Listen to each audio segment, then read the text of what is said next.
तर हे आहे आमच्याकडचं दत्त मंदिर, जे मागच्या ब्लॉगमध्ये मी तुम्हाला सांगितलं होतं, पण माझं दाखवणं नाही झालं. तर मग आदेशची स्कूल पण इथं जवळच आहे, त्यामुळे म्हटलं मग तुम्हाला आज दाखवा.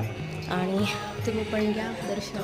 बघा किती सुंदर आहे ते मंदिर, खूप छान आहे. इथलं मोठं आहे आणि प्रसिद्ध मंदिर आहे, मी तुम्हाला सांगितलं खूप सुंदर.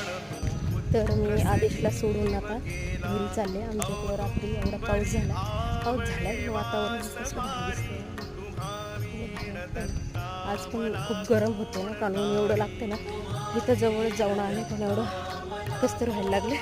चला पटकन घरी जाते. तर बाय. आवडला ब्लॉग तर लाईक शेअर सबस्क्राईब नक्की करा. Bye, take care.